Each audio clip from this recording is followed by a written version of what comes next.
soal dugaan adanya tindak pidana korupsi dari anggaran makan bergizi gratis Tribuners. Ini sangat miris sekali ya di tengah upaya yang dilakukan pemerintah, tapi KPK melalui keterangan Ketua KPK Setio Budianto justru mengatakan bahwa KPK menerima laporan ada anggaran untuk program makan bergizi gratis yang diutak-atik begitu.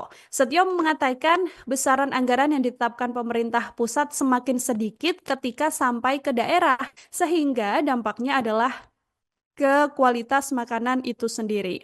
Hal ini disampaikan oleh Setio dalam pertemuan dengan Kepala Badan Gizi Nasional, Dadan Hindayana, dan jajarannya di Gedung Merah Putih KPK Jakarta. Setio memastikan KPK ikut mengawasi program MBG melalui kedetian monitoring begitu ya, Tribuners ya.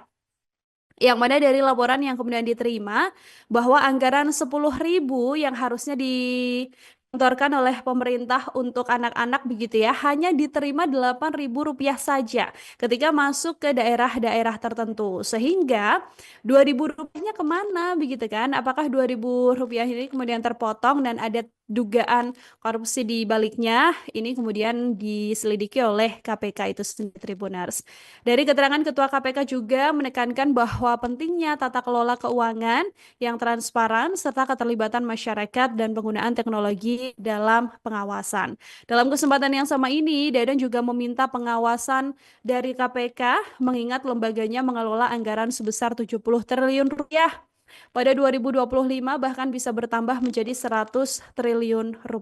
Sehingga ia mengatakan lembaganya juga berkoordinasi dengan BPKP, BPK, dan Kejaksaan Agung untuk memastikan transparansi dan akuntabilitas dalam pelaksanaan program-program ini. Jadi kita juga berharap tidak ada upaya-upaya menyelewengkan dana ya, Tribuners ya, karena yang diterima anak-anak kan sudah pres sekali 10.000, sehingga kalau misalnya harus turun lagi ke 8.000 atau bahkan ke 5.000 ini akan apa? Padahal kan konsepnya adalah makan bergizi gratis.